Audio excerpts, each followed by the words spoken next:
24 घंटे में, एक दिन और एक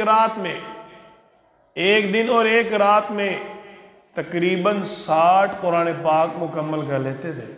कितने? 60 कुरान पाक मुकम्मल कर लेते थे। इमाम अबू हनीफा रहमतुल्लाह अलैह का ये मामूल है। हमें तो बड़ा लग रहा है ना, हमें तो ये बड़ा लगता है कि ये कैसे कर लेते थे। और अगर आप इस चीज़ को नोट करें तो इंसान जब कुरान पाक को खोलता है, पढ़ना शुरू करता है, शैतान इंसान को उठाता है, अपना उठने को दिल नहीं करता। बातें जो खालिक कायनात की है,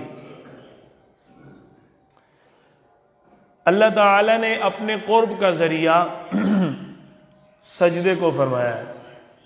कुरान करीम में अल्लाह ताला फरमाते हैं फस्जुदू लिल्लाहि वअबुदू, अल्लाह के लिए सजदा करो, उसकी इबादत करो।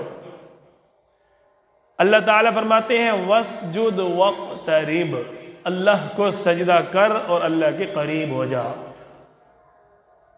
अल्लाह ताला का कुर्ब हासिल करने के लिए, अल्लाह को राज़ी करने के लिए, अल्लाह से अपने गुनाहों की बख्शिश करवाने के लिए बेहतरीन ज़रिया नमाज है। फ़र्ज़ नमाजें तो हम पढ़ रहे, लेकिन साथ साथ हमारा नफली इबादात का भी एहतमाम होना चाहिए।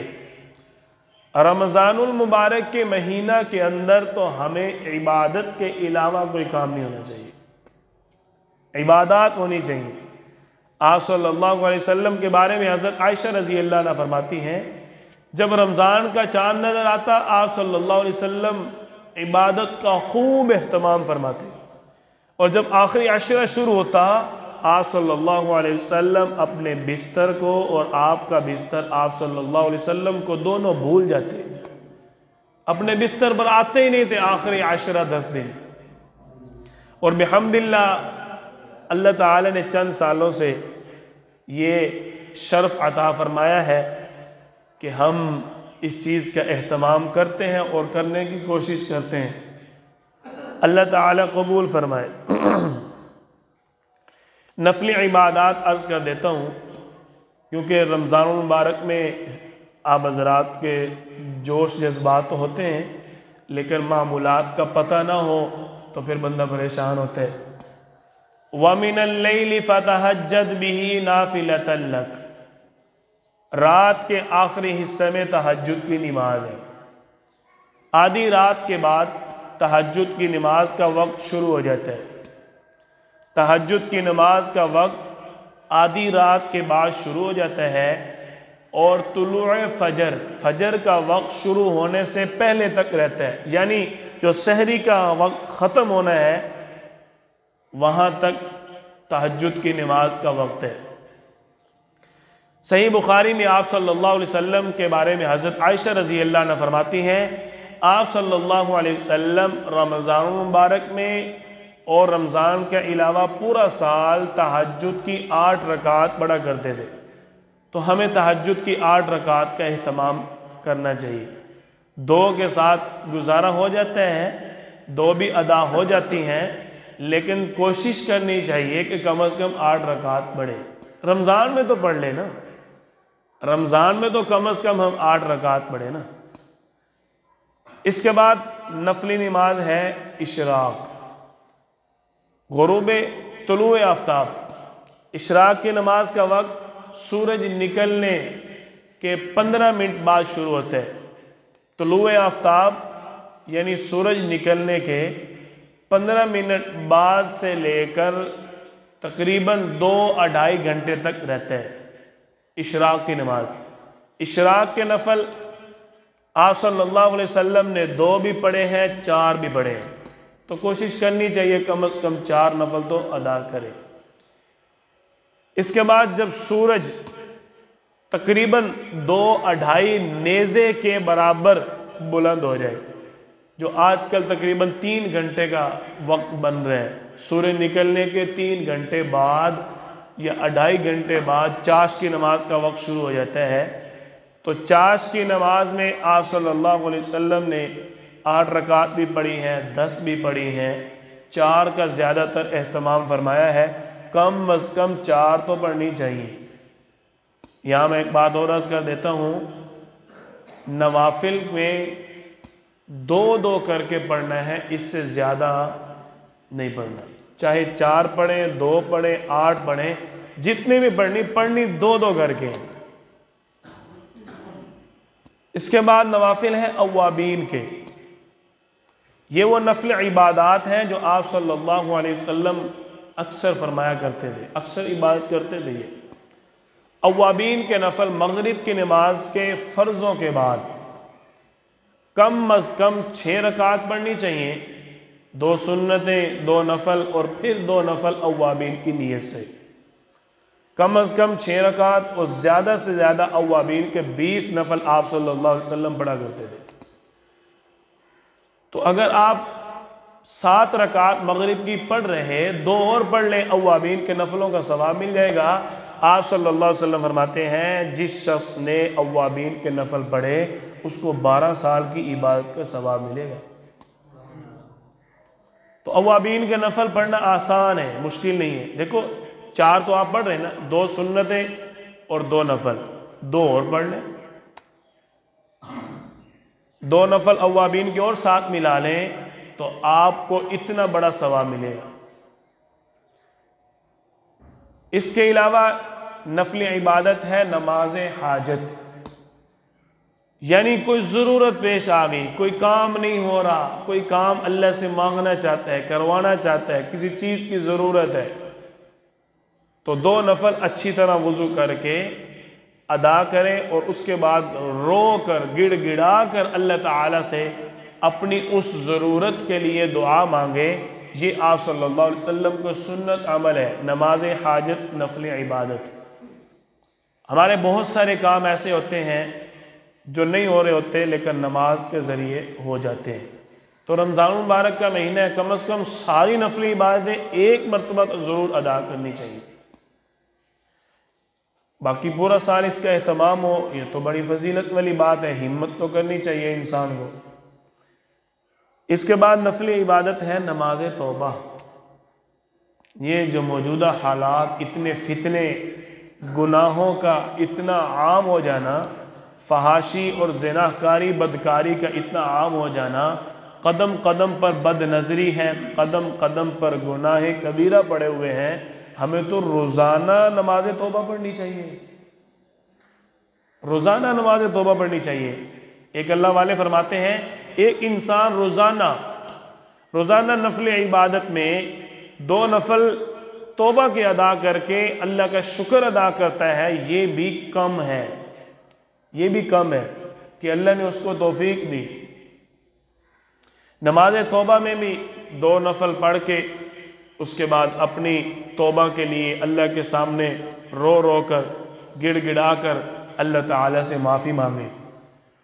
तो नमाज तौबा का तो ख़ास एहतमाम होना चाहिए। सारे इरादा करते हैं, पक्का इरादा करें, चादरों से हाथ निकाल के इरादा करें कि इंशाअल्लाह हम आज से ही इस चीज़ का एहतमाम करते हैं, इरादा करते हैं कि हम पूरी ज़िंदगी रोज़ाना 2 नफल तौबा के तो ज़रूर अदा करेंगे। इसका असर आप क्या देखेंगे?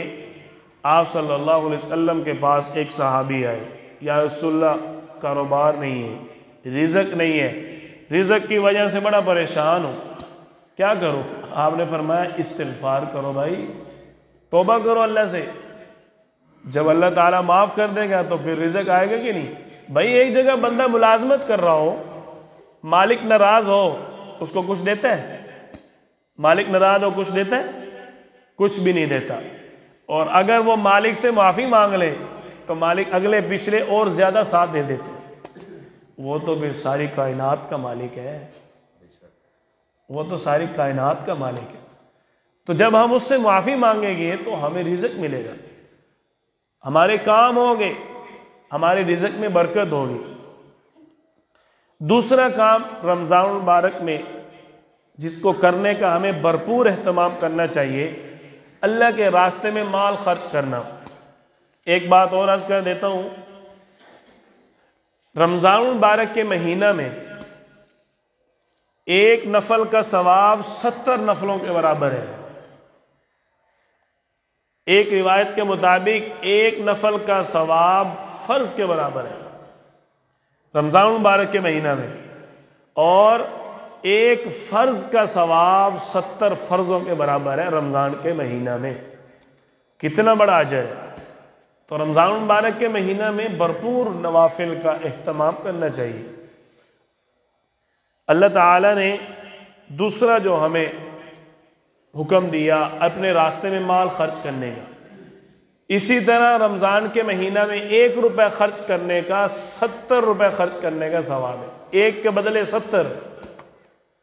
बात समझ आ रही है जी। तो अगर माल खर्च करना ही है तो बंदा रमज़ान मुबारक में ज़्यादा करे। करना तो होता ही है इंसान ने, तो ये ना सोचता रहे कि अभी नहीं है और कभी होगा, तब होगा तो अल्लाह देगा तो करेंगे।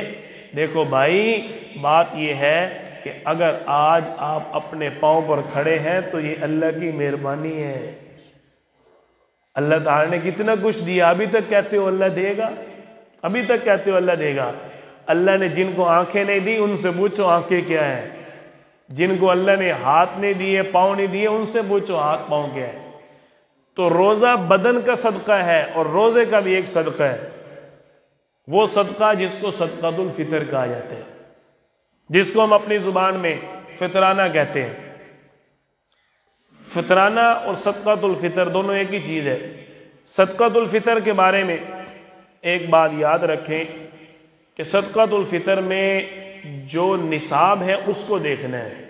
अपने इलाके के एतबार से हमने दूसरे इलाकों की जो खबरें आजकल आ रही हैं मीडिया पर, उसके मुताबिक हम सदकातुल फितर दे रहे होते हैं। अपने इलाके की मार्केट के रेट के हिसाब से देना होता है। सदकातुल फितर का निसाब और ज़कात का निसाब एक है। ज़कात के निसाब पर साल गुजरना शर्त है, सदकातुल फितर के निसाब पर साल गुजरना शर्त नहीं। अगर किसी के पास ईद उल फितर के दिन में 52.5 तोला चांदी या उसके बराबर नकदी या सोना या जेवरात या कोई भी चीज़ ज़रूरत से ज़ायद हो तो उस पर सदकातुल फितर वाजिब होगा, सदकातुल फितर अदा करने। ये सदकातुल फितर का निसाब है कि 52.5 तोला चांदी या 7.5 तोला सोना, इन दोनों के बराबर मालियत हो या नकदी हो या ये अशिया मौजूद हो, ऐसा शख्स जो है उस पर सदकातुल फितर वाजिब होगा। सदकातुल फितर 4 अशिया के बारे में दिया जाता है। नंबर 1 गंदुम, नंबर 2 खजूर, नंबर 3 जौ, नंबर 4 किशमिश। गंदुम 2.25 किलो का जो रेट बनता है उसका हिसाब लगाकर हमने सदकातुल फितर अदा करना है।